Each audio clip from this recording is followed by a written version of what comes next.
नमस्कार. एक कविता आईसाठी. आज म्हणलं स्वतःला एक जाब विचारावा. आज म्हणलं स्वतःला एक जाब विचारावा. आईसाठी काय करतो आढावा घ्यावा. आपण पहाटे उठलोय आणि आई दुपारी, असं कधी घडलंय. आपण पहाटे उठलोय आणि आई दुपारी, असं कधी घडलंय. आपण जेवायच्या आधी आईचं ताट कधी वाढलंय.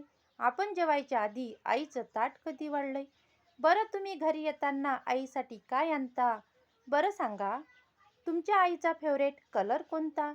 आईला हवं ते मिळू दे अशी प्रार्थना कधी केली आहे. ती करते, आपण नाही करत.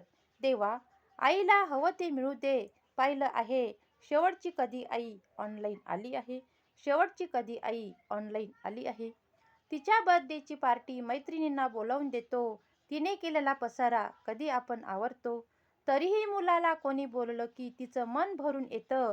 आपण मात्र बोलताना आईवरून शिव्या हाणतो. लक्षात ठेवून मुलासाठी सतत हात पसरते. लक्षात ठेवून मुलासाठी सतत हात पसरते. नशिबापुढे देवापुढे माझ्या मुलाचं भलं होऊ दे. पण दुपारची गोळी मात्र बीपीची खायला विसरते. पण दुपारची गोळी मात्र बीपीची खायला विसरते.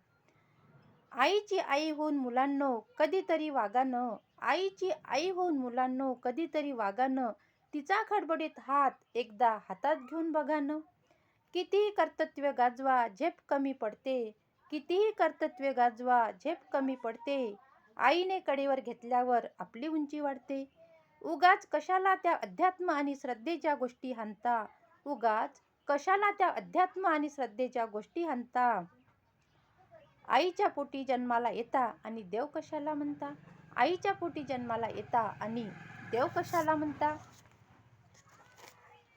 आईला सतत मुलांचा ध्यास, प्रेमाची धुंदी. मुलाने गंमत नाही आणली तरी आई सदा आनंदी. आईला सतत प्रेमाची धुंदी. मुलाने गंमत नाही आणली तरी आई आनंदी. नका करू स्पर्धा कुणाशी, नको कुणाचा हेवा. नका करू स्पर्धा कुणाशी, नको कुणाचा हेवा. जग जिंकायचं आहे तर तिच्या पायावर डोकं ठेवा. जग जिंकायचं आहे तर तिच्या पायावर डोकं ठेवा.